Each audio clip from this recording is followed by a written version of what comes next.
Hey guys, welcome to the Sui Sponte podcast. I'm Ken Harper, your host, and today with me is Ken Keen. He was the 11th commander of the 75th Ranger Regiment. He was also a part of Operation Just Cause as the S3 for Ranger Regiment. He commanded Ranger Task Force during Desert Storm. He was also the S3 of 1st Battalion, the XO and commander of 1st Battalion. And in 2013, he retired as a lieutenant general and was inducted into the Ranger Hall of Fame in 2016. General Keen, thank you. Thank you for having me, Ken. It's great to be here. So, sir, since you've separated from military in 2013, what have you been doing? Well, I've been working at Emory University, Goizueta Business School. Like many things, I sort of made my way here. It wasn't by design, but I had one of my sons that had gotten out after serving in the military and come here and gotten his MBA degree. And I, through that, had gotten to know a few professors, and I ended up coming here to help them with our leadership program. And one thing led to another, and I took a full-time position there. So I do associate dean there, but now I'm focusing on. We just launched a new program. I hope of interest to our fellow Rangers out there. We have many, both enlisted, non-commissioned officer, and officer Rangers in our program. But now I'm focusing on a new master's in business for veterans, and so I spend most of my time with that program. What are some struggles you've had since separating from the military, if any? Well, I think I think leaving the military, whether you leave as an E4 or an NCO or a command sergeant major or a young company grade officer or a general officer, transition is difficult. I at least through my conversations of a lot of veterans, particularly over the last 11 plus years, working with them as they come here at the into our university, but also I think it comes down to really finding your purpose beyond service, and what it really is, I think in some places feel that some of the things that we got out of serving, particularly in the Ranger Regiment, where you come to develop that community, that brotherhood, and then when you leave at whatever rank you leave at or years of service, that's not there anymore. So you've got to find something beyond just your job and your immediate family to give you purpose beyond service, and that's what I, along with others, struggled with. I struggled with it initially, and I wasn't sure if what I was going into academia was going to fill it, but you sort of figured it out over time that this really was what was inspiring me to get out of bed every morning to go forth and look forward to the day, and try to keep serving others like we all did while we were in service. Yeah, would you be willing to elaborate a little bit more on that business for veterans degree plan that you have in mind?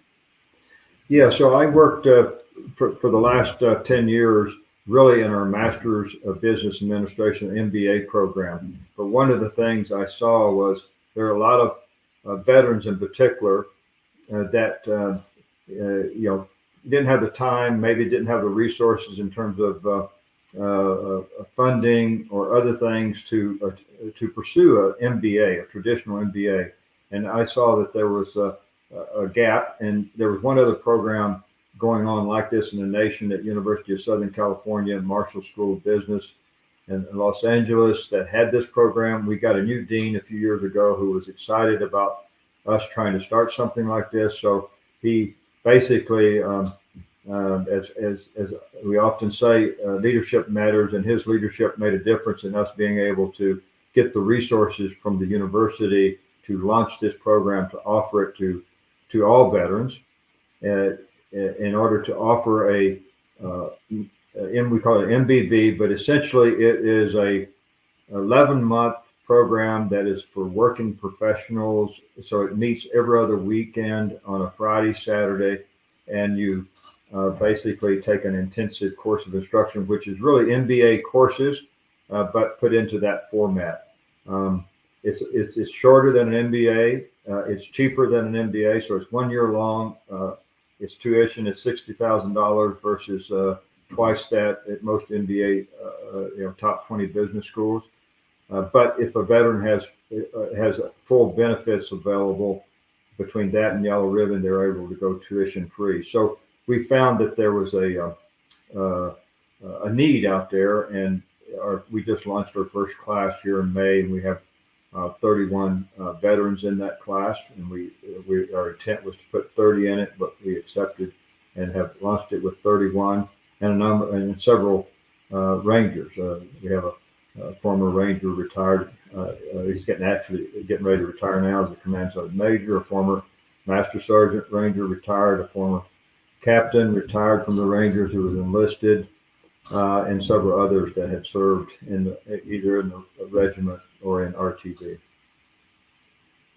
Do you think, so you kind of found your purpose in continuing to develop leaders in the schooling, then that's pretty amazing.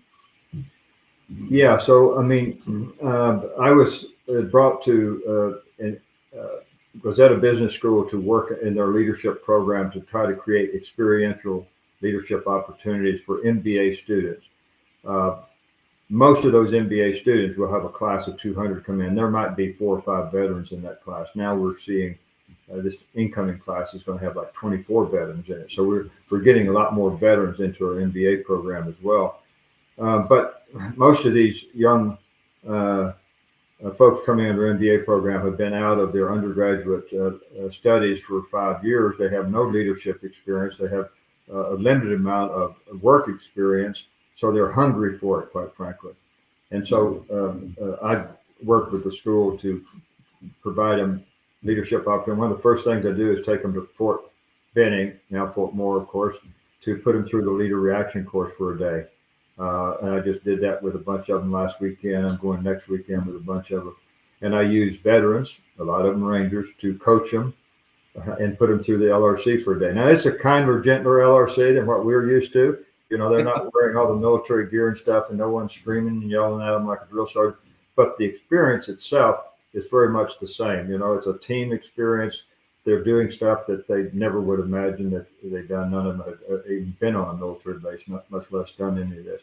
And even the veterans that go through it with them, their feedback is, that was pretty insightful, because I was used to going through it with soldiers, but it's a little bit different going through it with these, our MBA fellow students here, in terms of leadership, in terms of, okay, how do I inspire and motivate them without just telling them what to do, because they aren't going to listen to me if I just tell them what to do. I've got to tell them why they need to do it and explain it in a different way than what I would be leading a soldier. So it translates to the business world, right? I mean, yeah. Your leadership style has to adjust. Yeah, that's interesting that you guys are doing that from that angle, because I feel like it is helpful. So, sir, what do you do on your day-to-day basis to stay mentally alert in the civilian world?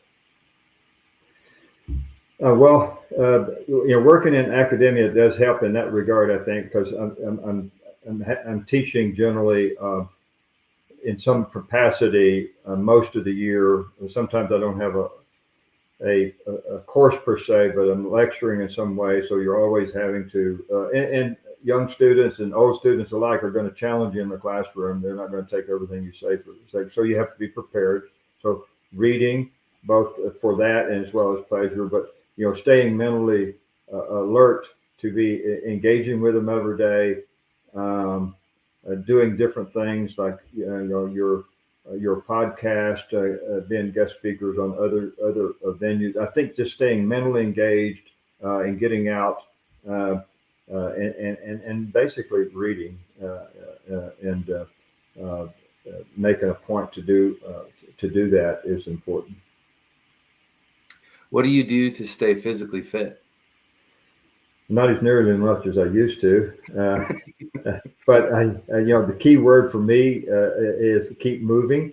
By that I mean, like most rangers, the time came when I had some serious back surgeries, and a few years ago, the doctor said you can either stop running now or I'll have you back under the knife pretty soon. So, because I used to love to run, compete like every ranger did, in some type of physical activity. So I found out, okay, I got to replace that type of physical activity that I really love to do, and was something that I look forward to doing. So for me, it's staying engaged and staying active, but setting goals for myself. So I just with the former command sergeant major from First Ranger Battalion, Jeff Mellinger, him and I just along with a bunch of other folks went to Alaska 3 weeks ago now, and climbed Gold Star Peak in Alaska to sort of honor veterans that we had served with and had been killed. And boy, setting a goal like that, and it was a mountain that it was a challenge for us, maybe for a lot of young rangers. And some of them that were actually guiding us, they go up and down maybe twice while we were still trying to get to the top. But having that as a goal, my next goal is to on 9/11, we've got an event here where we're going to do a 9/11 stair climb in the Mercedes-Benz Stadium. So training for things like that, but staying active physically, and because I've seen, I'll see rangers who get out, and others I've served with that get out, and if they don't do that before long, you're losing that that physical activity, which is really, I think, part of all of us. It was, if we weren't doing it before we went into service, we certainly did it while we were in service. So it was part of us, and I think it needs to continue to be the physical aspect. Yeah, it's one of those good fundamentals sometimes we take for granted, but it's such a good thing that we need. What do you do to stay morally straight? Well, I mean, I think for me, it's faith is important. I mean, I grew up in Eastern Kentucky, in the mountains of Eastern Kentucky, going to a local Presbyterian church, and my mother, obviously drugged me to that for years, but instilled values of basically, integrity, the things I think that we value a great deal within the regiment. And I think the one thing that I remind myself no matter what I'm doing is, is this the right thing to do?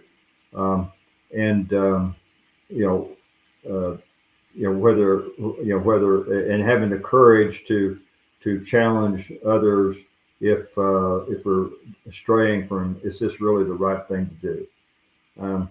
And just reminding all of us what their values are. One of the things that I talk to my veteran students a lot about is, okay, what are your core values? What are your 5 core values?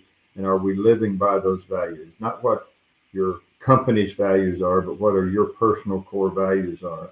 And is it what drives you in terms of how you lead others and what you do on a daily basis? And to me, I think it's important that we all are grounded in core values, which obviously need to feed into what your overall purpose of what you're doing. Yeah. Do you would you be willing to talk about any of your personal core values? Because, like you said, they can vary for some people, and being raised Presbyterian, they may be different. Yeah.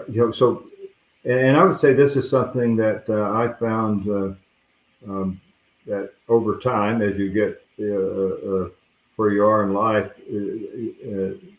there may be some shift. I mean, when I got out, I went through a program that I worked with a group of veterans on, and one of the things we did was have everybody define their 5 core values and talk about them and what they are. And I found one thing that I don't think was part of my core values when I was in service is family. because, quite frankly, family came second many times. I spent a lot of time away, and I wasn't focused to spend the time I did have available really focused on family. Now, family is a very important part of my core values. So, if I've got conflict with an event, a family event, and something else, then I'm not going to do that other thing. I'm going to my grandkids' soccer games or swimming meets, and putting family as a very central part of what I do in my life. Faith, of course, whatever faith means for us, and what drives us, is very important. Um, Team, I think, which is very, I think, connected to our service, and part of when I talk to young, uh, particularly MBA students, I say, if you're thinking about why you're getting this degree based upon me, myself, and I think you probably need to challenge and rethink that about, are you doing what you're doing for yourself and yourself alone, or are you doing it for something greater than that? So I think team aspect is very important. The other one is integrity. Basically, to me, a leader needs to lead by character. You need to have integrity. It's sort of foundational. I think if you leaders who don't have character, they might have some limited success, and maybe they have a lot of success monetarily, but ultimately, I think they stray, and it can erode their effectiveness in terms of what they're trying to achieve. But I think some of those are what really drives me, and that I've sort of tried to put at the center of how I go about uh, dealing with others, and helping young people today. Yeah, one thing I feel like is very present in what you're saying is being that servant leader and serving others to help develop them into almost beyond their own potential of what they think. And I think you're doing that a lot. It sounds like with developing these MBA students, and hopefully they understand that from a leadership aspect, that as a leader, that's what we're there to do, is to develop people into essentially replacing us. Yeah, I think that's probably if you were ask me, what the most important thing a leader uh, does, I think I probably would have answered this differently when I was a young officer, or maybe even a colonel. But I think I started seeing it a lot more when I was a battalion commander in the Ranger Regiment, and the Ranger Regiment, because that's what our leaders did in Emory, was leader development, developing others to come behind you, developing other leaders, spending your time. And I think the one thing that we remember the most is not maybe the deployments we went on, or the exercises or stuff. It's the individuals that maybe we helped develop, or that developed us. One of the most gratifying things that I get today is when I have uh, a young sergeant who served with me when I was a battalion commander, who I may not have known all that well, but I interacted with him in some way, and he went off and went to officer candidate school, or maybe he got out and got his MBA, and now he's the CEO of some firm. He said, "Look, what you and the leaders in the organization did at this point in time was very pivotal to my growth, and where I ended up going." Or I had a young ranger not too long ago say that actually we RFS'd. He was a professional baseball player, came into First Ranger Battalion. He ended up getting RFS because of a drug usage problem, and that we challenged him, said, "Look, you're going to have to go uh, back out to conventional army. It's going to be up to you whether or not you and make this opportunity and turn your life around, but this isn't going to work." And he basically, it was the wake up call he needed. And he reached out not too long ago and said, "I just want you to know that I needed somebody to make that hard call uh, at that point in my life." Yeah, that is a very unique and a great thing that I believe Ranger Battalion has that the regular Army doesn't, because guys may not get kicked out, or they may not have that essentially, I don't know what else to call it, but a come to Jesus moment where it's like, Yeah. you need to get squared away. And even in the civilian world, there's a lot of times that doesn't happen nowadays. We don't fire employees or let them go or really hold them accountable like we should. And really, it's kind of unloving. It's not really caring. And I think that, like you said, that guy that was the baseball player probably would admit now that that was probably the greatest thing you guys could have done for him. Yes, it's giving tough love, and I mean, it doesn't have to be a firing moment, but it can be a big emotional moment. It can be just moving. Okay, I'm moving you out of this platoon or this squad or this company because you've failed, and if you don't, if you don't turn yourself around, the next this next opportunity, then this is what's going to happen to you. And that's what the great thing about the Ranger Regiment. We do put a lot of stock in holding each other accountable, right? And so that I see that as a major challenge within the business world. Is we want to have standards, but we don't want to have we don't want to have that tough conversation or hold people accountable to the standards we set. Yeah. Do you have any things that you miss about Ranger Battalion?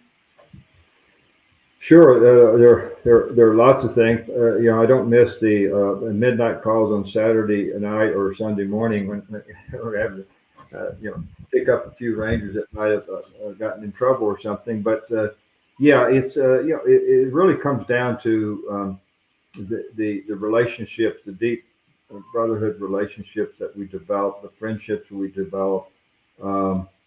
And knowing you got everybody's going to take care of one another, and I think that's something that's really for many of us is hard to replace out on this out when you leave service. But I do miss that. I mean, we go live in communities that there are no Rangers in my neighborhood. I mean, there's a few retired veterans, but